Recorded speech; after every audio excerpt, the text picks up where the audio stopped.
Okay, good morning to everyone. Oh, so how many of you were here during our prayer and fasting last Wednesday to Friday? Can I see hands who were here, who prayed and fasted with us? Okay, so yung iba sa inyo, I think you nag-fast ba kayo? Fast. Right. So anyway, we're trying to start this kind of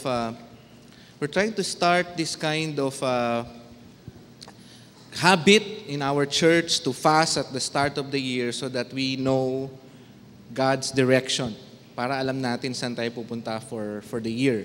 Because year after year, the challenges are different and yet the same God is there to help us see us through. Okay? I'm happy that you are able to come despite the construction, so that does not stop the work of the ministry. So mas lalala pa yan in the next few weeks, but we will have a pathway to come into the worship, to the church. Okay? Okay, so we are the second Sunday of the New Year already. Ilang araw na lang bago magpasko. Yun ang mahirap, no? Naalimutan agad yung Christmas. It's just a cycle. We just go through cycles and that through each season, we should be aware and we should be conscious that despite changes in conditions, situations, we should not lose sight of what God has in store for each one of us. So this month of January, actually, that's why our theme for the month is unceasing prayer, because we were actually in the context of praying. Okay, so we started the month with praying. So this Sunday, I'm going to talk about Habakkuk, chapter 1 and 2. I'll read some verses there. And for the rest of the Sundays, the other preachers will also talk about the book of Habakkuk. Very important book, particularly in our time today, to learn from what the prophet has to say during his time, and let's talk about and try to understand the parallels to our time today. Okay? So, ready na ba kayo? Hindi kayo ready? Sasarado na nila yung daanan dyan. Hindi tayo makalabas dito. Ready na? Okay. Yun lang naman ang tinatanong ko, kung ready na. Alright. Okay, so we are going to read the Habakkuk chapter. The other two, there are only 3 chapters in the book of Habakkuk. I'll read a few verses from chapter 1 and then chapter 2. Actually, chapter 1 verses 2 to 4 and chapter 2 verses 1 to 4. So, if you please open your Bibles to Habakkuk chapter 1 verses 2 to 4 and then chapter 2 verses 1 to 4. Okay? Sino may smartphone dito? Meron ba kayong smartphone? Okay. So may wifi dito sa CCAC. Alam nyo ba? May wifi? Pwede ba ibigay yung password?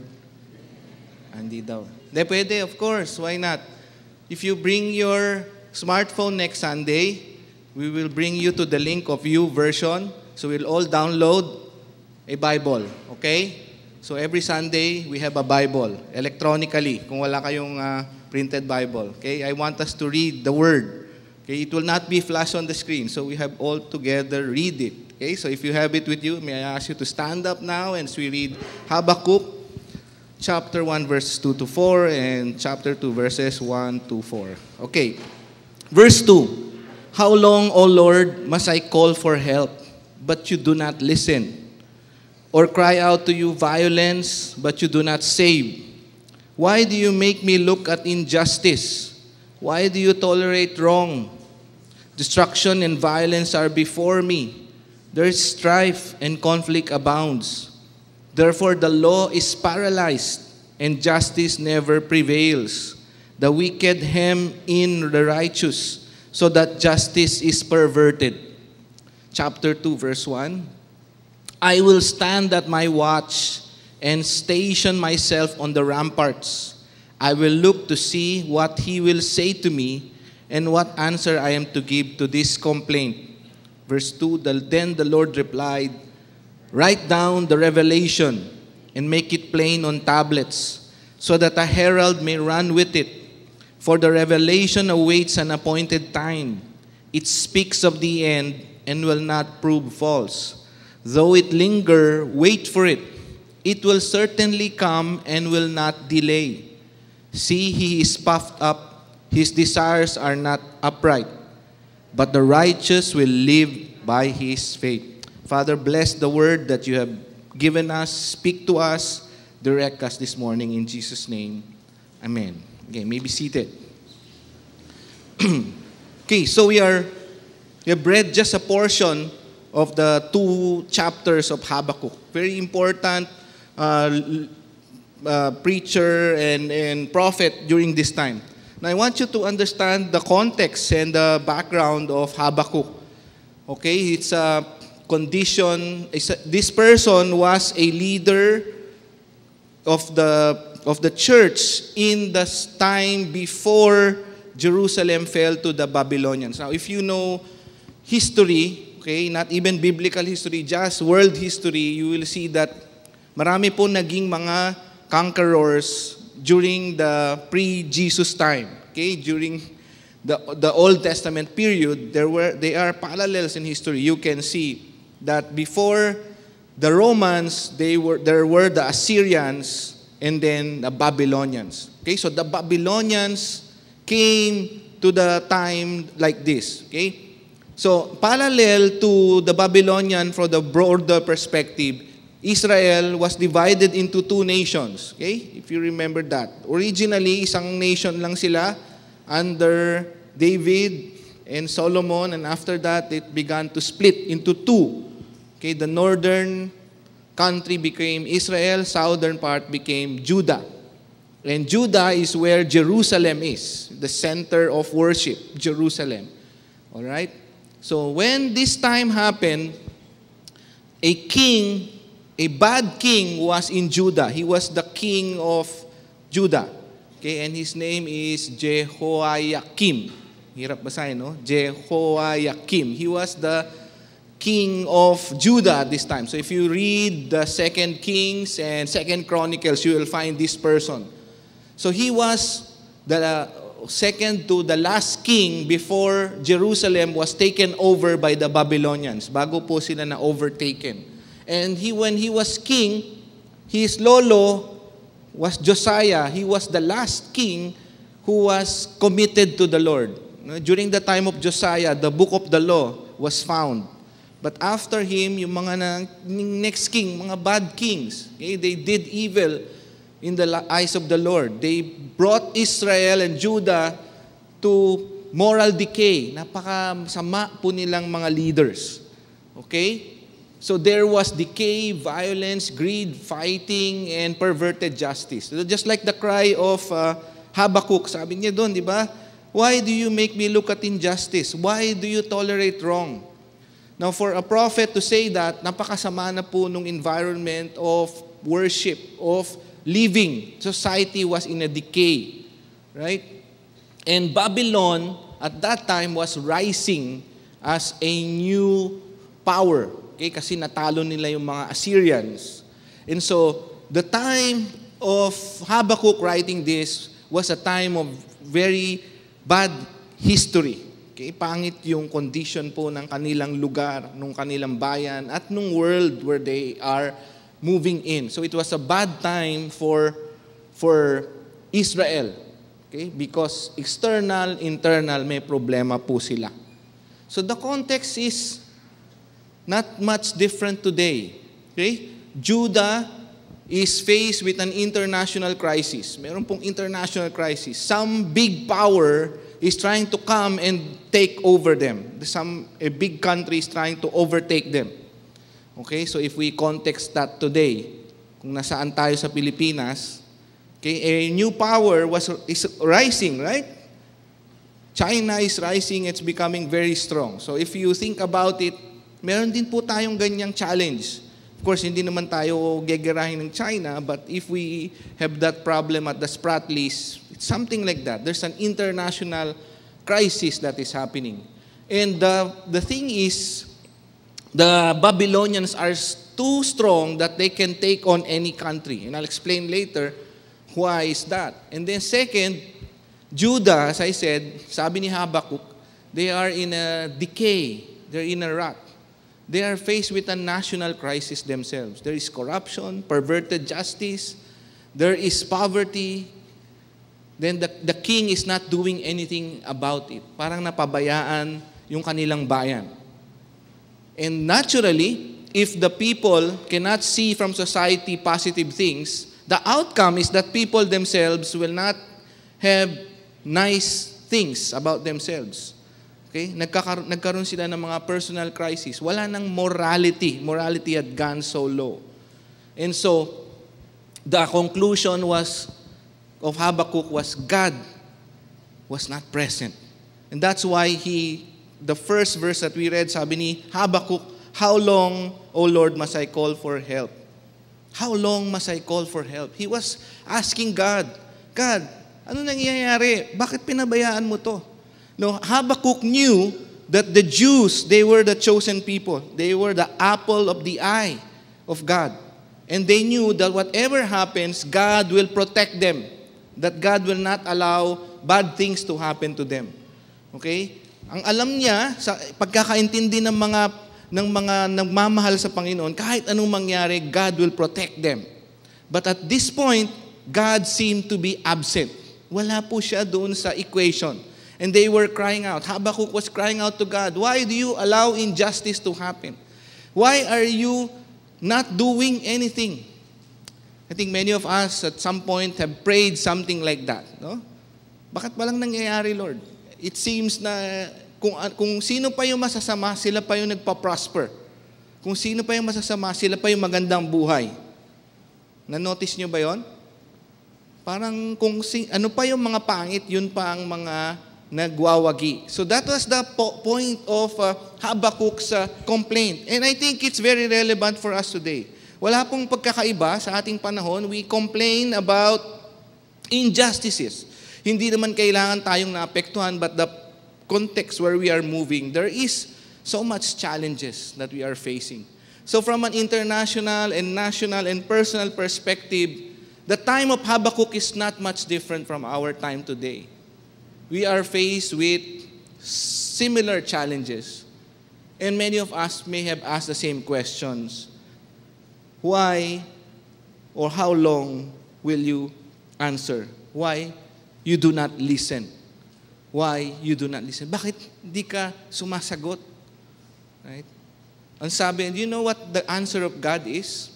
I didn't read that, but I'll read it now in verse 5. The Lord's answer, look at the nations and watch. Look at the nations and watch and be utterly amazed. For I'm going to do something in your days that you would not believe. Yun ang sagot ng Lord. I'm going to do something that you would not believe. So, the Lord is like telling us, no? Meron akong gagawin, pero hindi ka namang maniniwala. How many times have you received that answer to your prayer? That actually God is doing something, but you cannot believe it. Parang imposible. How can that happen? I think last Sunday we distributed the prayer fasting manual, di ba? And in that, we asked you to write your faith goals. How many of you did that? May nagsulat ba ng faith goals ninyo? Huh? I want, if you have that, and there's some more here later, if you have not done so, I would encourage you to get it and write your faith goals. Tapos na yung fasting. Don't worry about the fasting. Tapos na. Focus on the faith goals. What do we mean by faith goals? What are you believing God to do to you this year? That's the meaning of faith goals. Now, we are introducing these disciplines because we cannot be like the world. Hindi po tayo pareho ng mga ibang tao na hindi naniniwala sa Diyos. Ibig sabihin, we try to put the faith goals because we want to believe that we have a God who can do the impossible. Because if we don't put goals, pag wala po tayong sinulat, wala po tayong maaalala. If you don't put it in writing, you will forget it. Hindi ba? Bumili ka kanina, may 1,000 ka, bumili ka. Pag uwi mo, magbilang ka, bakit 100 na lang? Tapos sabi mo, bilis na ubos ng pera. Pero pag nilista mo, oo nga, nga pala, binili ko to, ito. The same thing with us. We track where we are in our journey with God. We need to have faith goals. Okay? Can we do that? So if you have not done so, we can get it there at the back later. We have some more of the faith goals. Now, what is a faith goal? A faith goal is exactly what you are asking of God to do so that you will have more or you will know more of Him. Mas makikilala mo si God sa buhay mo. And some of us may have put in some incredible faith goals. For example, kanina example ko single. Halimbawa, ang faith goal mo ngayon ay magkaroon ng bahay. Meron bang may faith goal? Sino gusto magkaroon ng bahay? Sariling bahay. Okay. Marami, di ba? Taas nyo kamay para makita ni God. Ayan. Okay. Ayan. Maraming gusto magkaroon ng sariling bahay. Faith goal ba nyo yan? Naniniwala ba kayo magagawa ni God yun this year? Oh. Di ba? Are you believing? So the same thing, when we pray for something, we say, God, why are you not doing anything? Ang sagot ni God kay Habakkuk, di ba? God says, if I tell you, you would not believe me. Exactly what He said, di ba? Sabi ni God, for I'm going to do something in your days that you would not believe. So God is trying to put in perspective that if it seems that God is not doing anything, actually He's doing something. Did you get that? Mukhang wala, pero meron. Okay? Mukhang wala, pero meron. Of course, faith goals also means that we have to do something. Sino gusto magkabahay kanina? Sino gusto magkabahay kanina?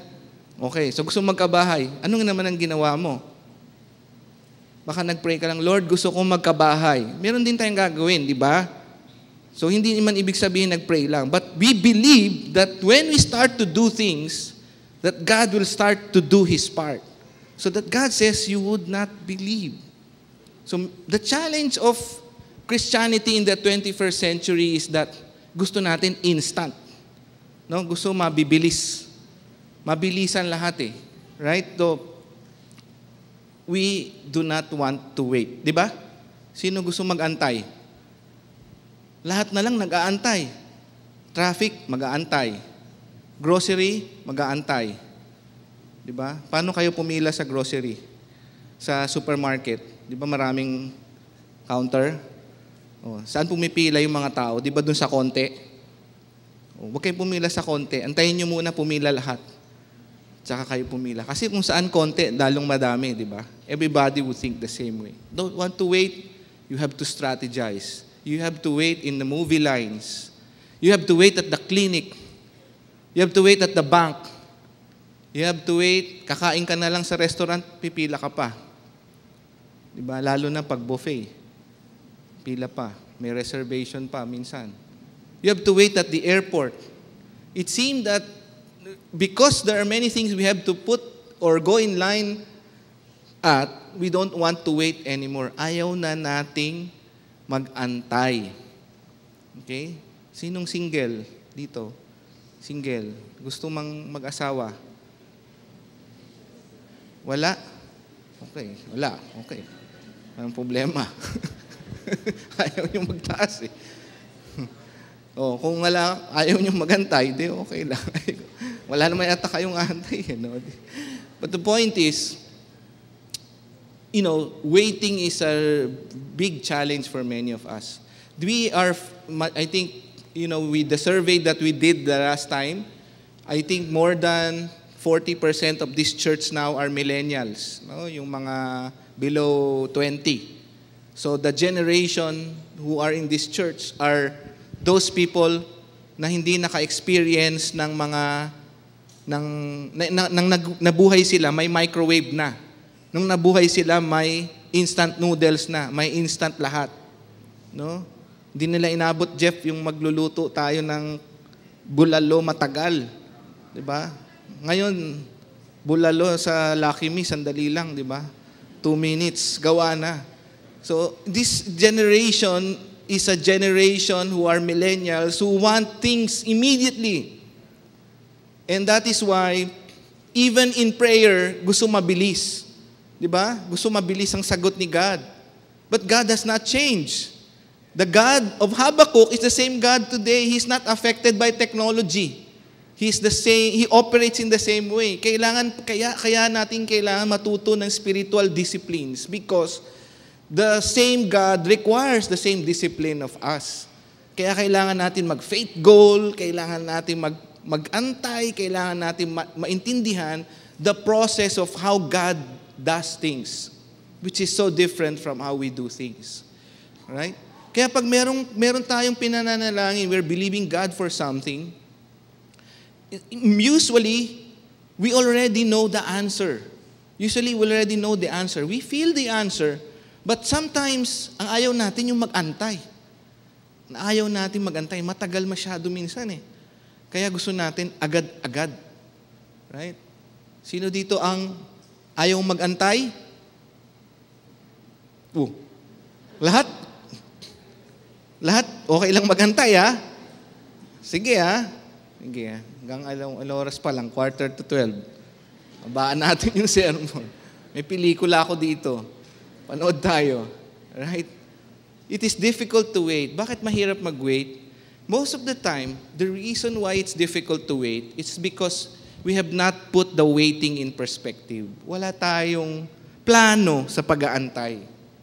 The reason why Habakkuk was able to wait and able to say that sabi niya, okay, ang sabi ni God sa kanya, sasagot sa kanya, hindi ka maniniwala. You know, God's solution was in fact using the same problem as he has to be the solution. The problem of Habakkuk was, ika-conquer na kami ng mga Babylonians. Ikukunin kami. Gagawin kaming mga slaves ng Babylonians. But what was God's answer? Ang answer ni God is, I will use the Babylonians to conquer you. Yun pa ang sagot niya. Imbis na yung gusto nating marinig, yung Lord, ayaw na namin ng hirap. O sige, tatanggalin ko ng hirap. Ang sabi ni Lord, hindi. Ang sagot ko, lalo ko kayong i-allow dumaan sa paghihirap. That was the answer of God. Kaya si Habakkuk, kung ako si Habakkuk, ay, bakit pa ako magsisilbi sa iyo? Mingi nga kami ng tulong, tapos lalo mo pa kami ipapahamak. That was the answer of God. And what was Habakkuk's answer? Yun yung binasa natin sa verse 1 ng chapter 2 kanina. Sabi niya, I will wait. Kahit na mukhang wala kang gagawin, I will wait. Even if you decide to destroy us, I will wait. The same answer of Job. Diba? Sabi ni Job, nung pinahirapan siya, though he slay me, I will trust him. You know, this is a different kind of faith and understanding. Kaya nga, nung babasahin mo to, parang ang hirap intindihin. Because these people are coming from a perspective of persistence. Kakaiba yung kanilang persistence. They believe that God can do what He has promised despite what they see. Okay, let me repeat that. They believe that God will do what He promised despite what they see. Kahit ano yung nakikita, hindi mangyayari pa rin. It will happen. Kaya yung nagkita kayo, gusto nyo magkaroon ng bahay, mahirap, walang lote doon sa gusto mo, pero may pambili ka, konti lang. You start to believe God. Despite that, you believe it will happen. It will happen because they knew that God will do what He has said. So that's the point there. We need to have a plan. Kailangan malinaw sa atin ang plano. What are the plans? There are possibly 4 things we need to align with God's plan. We need to consult God. Ano po plano niyo, Panginoon? What is your plan in regard to our country? What is your plan in regard to our country? This year we are facing an election year. Right? What is your plan regarding our country? Huh? Many Christians are disillusioned of all of those who are running for president, for vice president, and the rest. Mukhang wala namang Christian. Does it matter? Does it matter that the people who are running are not believers? God says it doesn't matter because I have a plan for your country. So, we have to understand what is God's plan for the Philippines. Definitely, ang plano po ng Panginoon ay yumabong ang Pilipinas. Our country would become an economic power. Meron po tayong kasaganahan. Mawawala ang kahirapan. Yan po ang plano ng Panginoon sa bawat bayan. God does not plan for a country to become poor and desolate and destitute. God's plan is for every country, every people to become fruitful in their lives, right? John 10:10, I have come so that they may have life and have it to the full. Right? So yun po ang gusto ng Panginoon. That's the broader country perspective.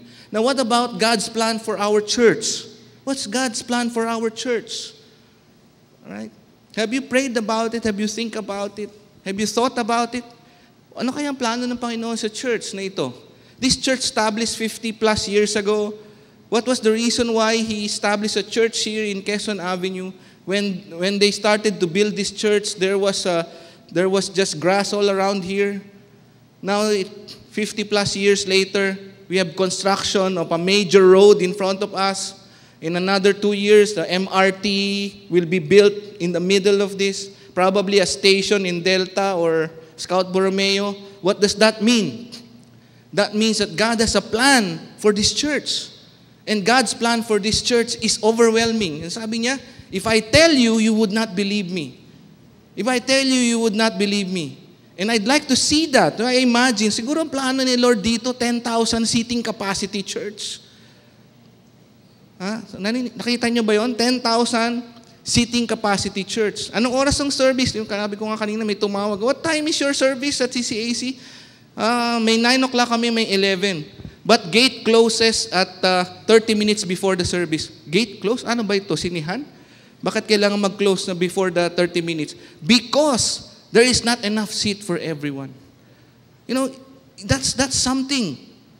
Sabi ko nga, there's a church that I go to when I'm in Singapore, the New Creation Church. That church, you have to make a reservation before you go to the church. There is an actual seat number. May ticket po, baka makapunta sa church. Why? Because the church is oversubscribed. Hindi po kaya nung church, lahat ng tao na gustong pumunta sa service. That's why you need to make a reservation. Right? Do you see that happening, CCAC? Parang, see? Sabi ni God, di ba? If I tell you, you would not believe. Now, I'm asking you again. Do you believe that is going to happen? Di ba? Exactly. That's what God is trying to tell us. Pag mayroon kayong tinanong sa akin, ang sagot ko, gagawin mo ba talaga yan? That is possible, right? That church of New Creation Church in Singapore is much younger than CCAC, definitely. Because Singapore has just turned 50 years old. Ibig sabihin, mas matanda pa yung CCAC doon. Right? So that means, kaya siguro 10 years from now, huwag naman, matagal. Bilisan natin. 3 years from now, tatawag na kayo. Di ba? Tatawag na kayo kay Ate Abeg, may upuan pa ba? Bus na yung ticket, sasabihin ni Abeg. Kailangan maaga kayo. 30 minutes, may pila na before the service. That's what you will see in many churches in Singapore. People are lining up to worship. In China, the same thing. People are lining up to worship. We have enough space. Dami pa dito. Dami pang bakante. Okay, so I want you to see that way. That you have to believe God that what He's going to do, something is hindi mo kayang intindihin, right? Okay ba yun? Bumabalik na naman tayo sa default na, Pwede ba yun, Lord? What is God's plan for your business, for your studies? May business ka. Nagpa-pray. Ano prayer mo sa business mo? Now, God wants you to see big. God does not want you to see your business as it is lang. Okay na to. Kaya na namin to. Ito lang naman. Think, what does God see of your business? What is God's broader vision for your business? Ask God. Ask God. Maybe, ang sabi ko nga kanina, kung sari-sari store ka, 10 years ka ng sari-sari store. Ang vision pala ni God sa'yo, kalabanin mo si Save More. Di ba? Kaya ang pangalan ng Bless More. Mas malaki pala. Tatapatan mo pala yung mga yon. Right? So I think we have put God in yung kaya lang natin.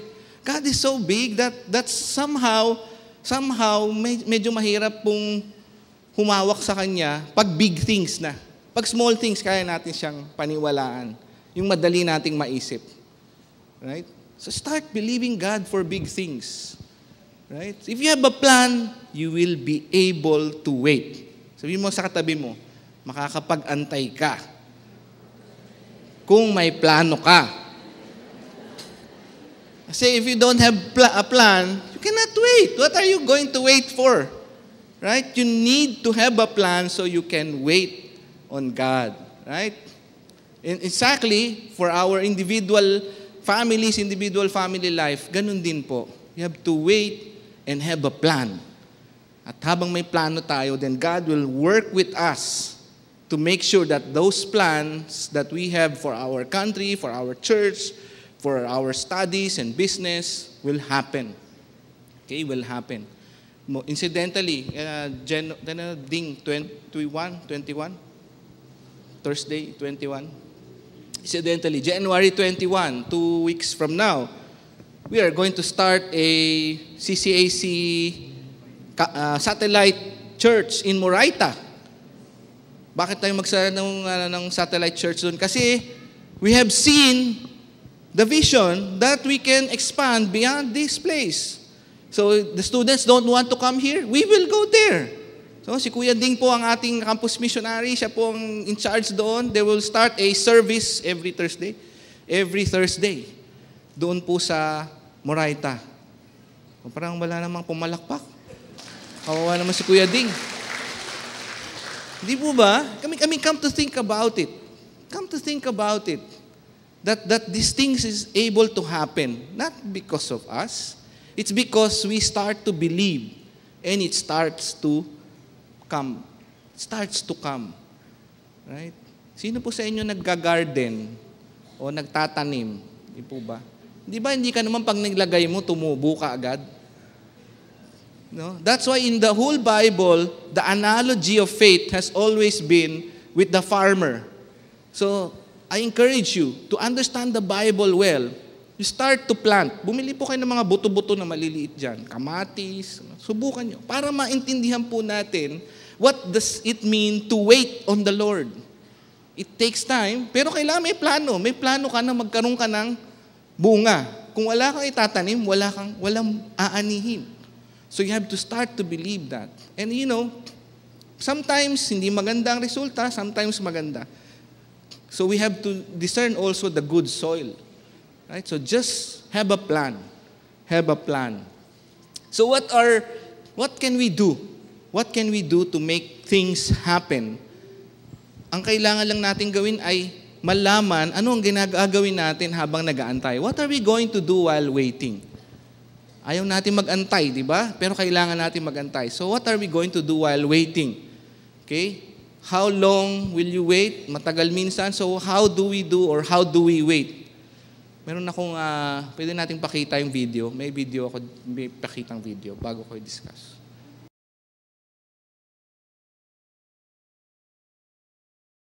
Okay na. I think you get the idea, right? The idea is it's difficult to wait. Especially if you're not sure when the person will come back. Diba? Sabi niya, if you wait, you'll get another one. If not, you can eat it and you can go. Right? So sometimes, the challenge is what to do while waiting. Kita niyo yung mga ginagawa ng bata? Kung ano-ano. Kasi nag-aantay ng tagal eh. Diba? Tagal bumalik. Paano? Gusto ko nang kainin to. So many of us are like that. No, including me. Sometimes couldn't wait. Gusto na natin agad. It takes time. And the time for waiting is more important because during the waiting time, character is developed. Naiiba po tayo, natuturuan tayo ng patience. No? Character is being developed. And during the waiting time, the children have difficulty. No? Actually, yung tinuturo sa kanila is character. To be able to wait. So madelay yung gratification. I'll explain that in a bit. Right? So, what are the lessons we can get from Habakkuk? And from these videos, the video is show, how do we wait?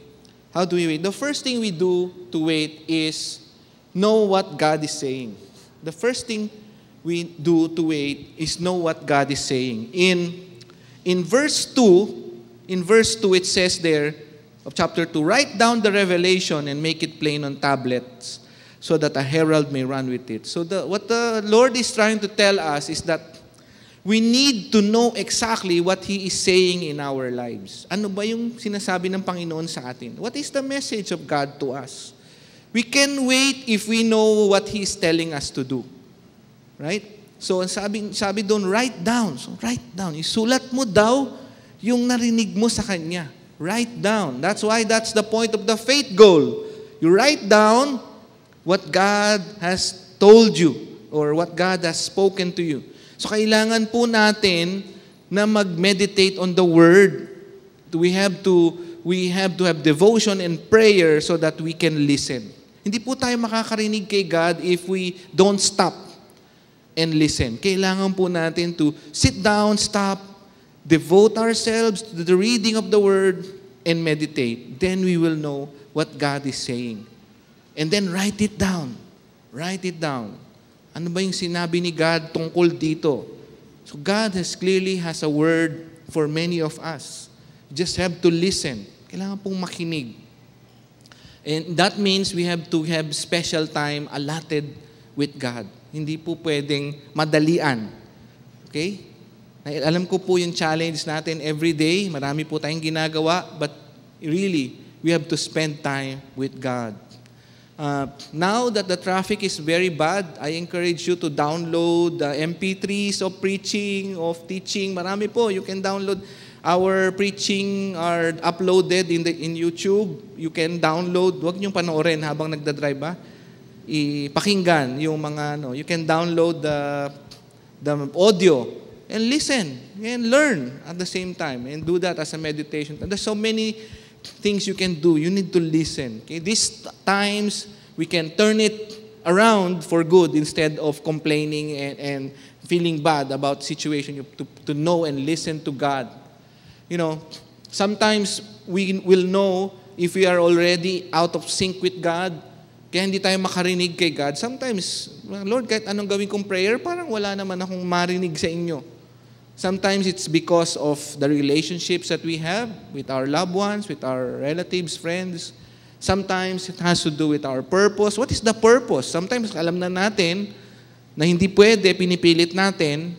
That's why wala tayong marinig kay God. The purpose is already contrast to God. Sometimes it has to do with our habits. Right? Sabi mo, I want to listen to God. Hindi ka naman nagpe-pray regularly. So, hindi mo mapapakinggan si God. Right? And then lastly, faith. How strong is the faith? That's what I'm saying kanina. We have to have strong faith that God will do what He has said, what He has promised.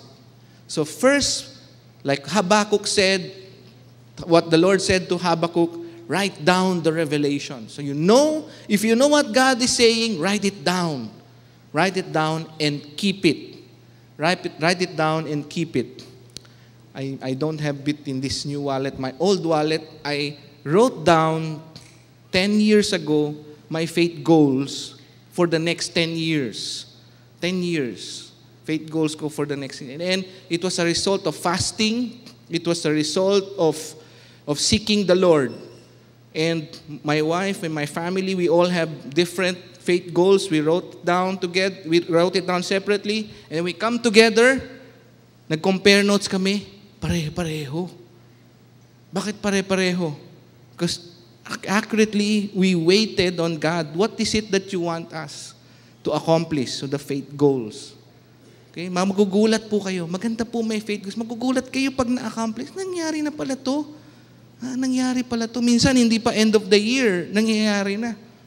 Ngayon pa lang, nagpe-pray ka pa lang, mangyayari na. Diba? Hindi po imposible na gusto magkaroon ng bahay. Diba? Minsan may tatawag sa'yo, kapunta ka dito. Meron akong bagong townhouse. Walang titira. Sa'yo na lang. Ito susi. Posible? Posible, diba? That's what I'm pointing out. God can surprise us with things we don't understand. Right? Meron akong kilalang pastor, 2 beses na binigyan ng kotse. Sabi ko nga, bro, Nazareno ka ba? Pwede bang humawak sa'yo? Kasi palagi kang binibigyan ng kotse. Palagi, twice na siya nabigyan po ng sasakyan. Sabi nga niyan, meron na ho akong sasakyan. Hindi, sabi ni Lord, i-bless ka pa namin ng isa. Wow. Di ba? I mean, the point is, because He has written His faith goal, He said He wants vehicles for His children. And yung sinabing vehicle, vehicles. O, faith goal, ayan na. Nangyari na. Di ba? Si Chinky, anong faith goal mo? Testimony ka ulit, plus singing, ha? Nag-testimony si Chinky dito noong Wednesday. Faith goal niya, mag-travel. Humirit pa si Lord, December na, mayroon pang dinagdag na travel. Right? Sometimes we need to know what God wants and write it down and believe it. And then it will go as He wants it to be. Not as we want it to be, as He wants it to be. Okay, so that's number one. Know what God is saying and listening and writing it down. Second is situate yourself to what God is saying. Ano ba sinasabi ni God? Sometimes we don't understand what God is saying because we cannot put ourselves in the situation. Now, situating ourselves means that we know that in this condition, in this time of waiting, you don't sit down, you do something. You don't sit down, you do something. You need to be busy. May gagawin po. Ang point ko, I say by pointing out that we need to situate ourselves. Imagine, for example, many of us have prayer requests. And if all of us, of course, I'm just putting an illustration. If God is here and He wants to get all our prayer requests, right? And you know everybody's prayer requests. Kung pipila ka, sabi ni God, okay, yung mga mas importante muna, yun ang una sa pila. Yun muna ang sasagutin ko. If you know your prayer request and you know others' prayer requests, you will be able to situate yourself where you are. Ay, yun palang prayer ko, mas mababaw kaysa sa prayer niya. Siya muna. This is what I'm pointing out when we say situate ourselves. We need to know where we are in God's plan. And if we know that, then we will not insist. No, we will not insist.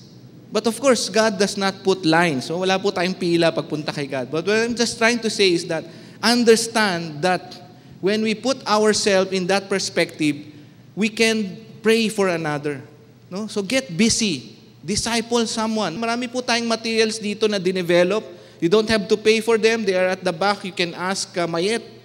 You can just come to a person na tingin mo may problema or kahit walang problema, you want to share the gospel to the person.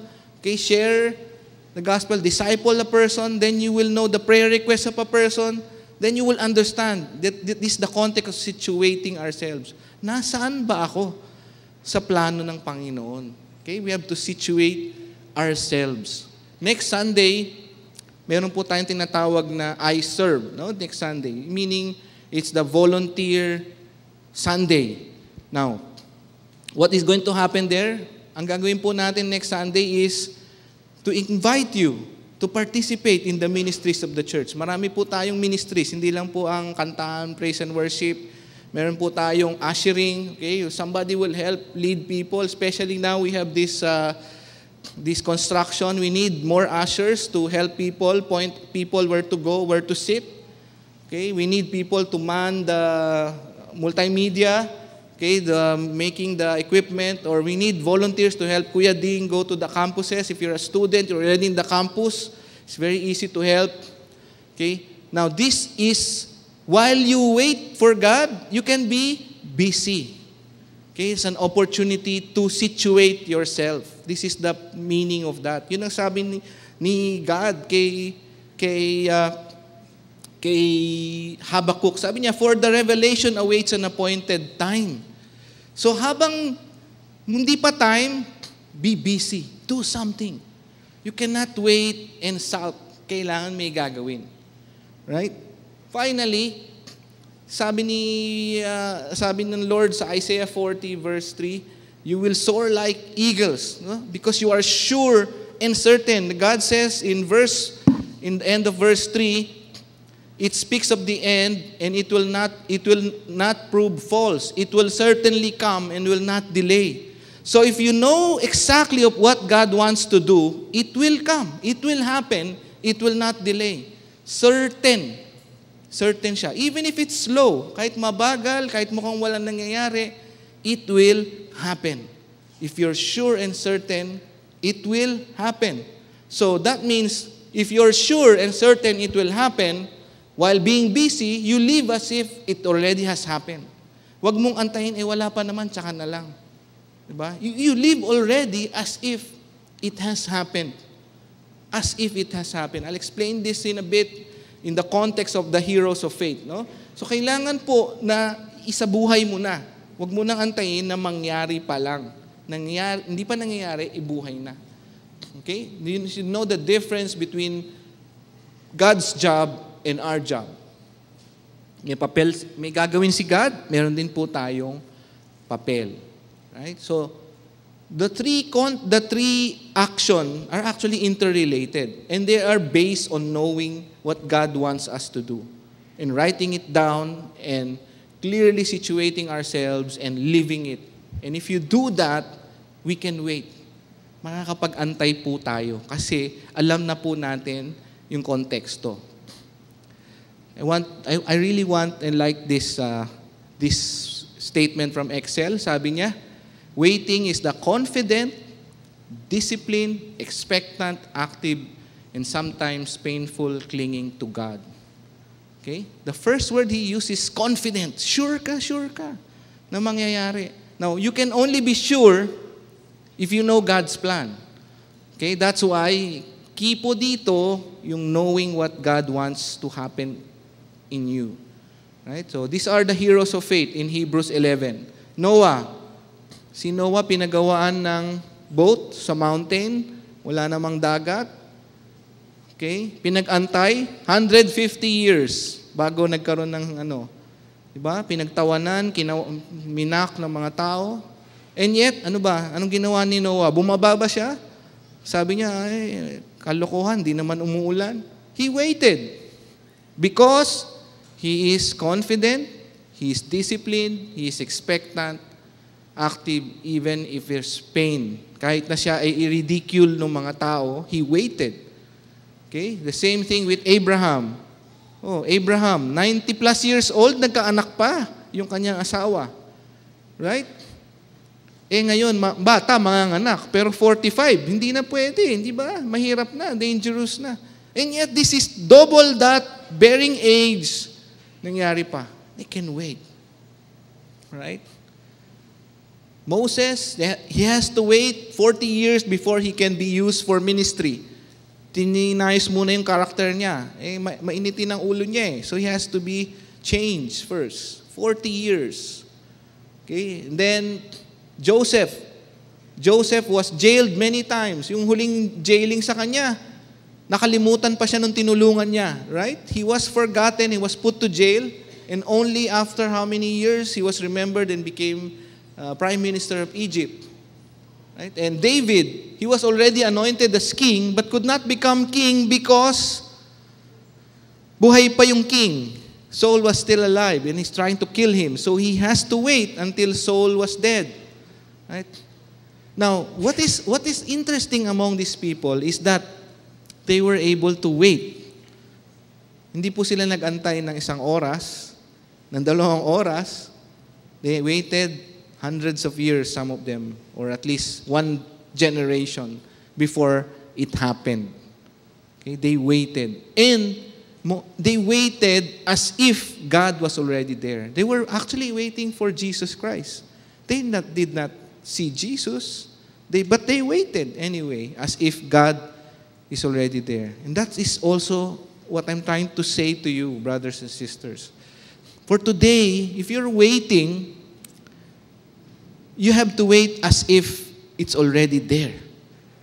Because that is how these people were able to go through that process. They waited in the perspective of the Spirit.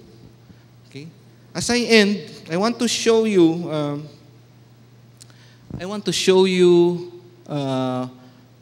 you know Hachiko? Anyone, you know the story of Hachiko? Right? This is the original picture of Hachiko, 1934. The dog who waited for his master. Diba? He has a master who brought him to the station every morning, and then the dog waits at 4 o'clock in the afternoon for the 4 o'clock train. Inaantay niya yung boss niya. But the owner suddenly died, and yet the dog continues to go to the station every morning to bring, as if bringing the master, and every 4 o'clock waiting for the master. And this picture was taken 2 years after the master had died. So he continued to wait on the master. Because he was certain, right, na babalik yung boss niya kahit na patay na. Right? Aso to, no? Aso po ito. Nag-aantay. He's able to wait. Right? So we, people, can do the same. We can wait on God because we are sure and certain that He will answer our prayers. We can do that. Right? Kung pumunta po kayo Shibuya, I had this picture taken 2011. Hinahanap ko pa yung, if you go to the Shibuya station, you see the dog. May monumento po siya kung saan siya nag-aantay. Because he is a national hero in Japan. Okay? And lastly, I'd like to share with you, last Christmas, not the Christmas 2015, 2014, to many of my relatives sa mother's side ko, I asked somebody to make me a coin bank, specific coin bank, and I gave that away as gifts. And I challenged them to try and believe God that at the end of the year, they can fill it up. And my pamangkin, 6 years old, o 7 na yata si Andre, took up the challenge. Okay? So here is his picture. Last December 25, he opened up his alkansya, his coin bank. So he counted, this is the picture while he was counting, and when it was all counted, 3,800 pesos for a 7-year-old boy. Right? So mas excited pa siyang maglagay doon kaysa sa magulang niya. No? So I told him, okay ka, gagawin kitang star. Lagay kita sa Facebook, kakalat kita. Because you have already learned how to wait, to delay your gratification.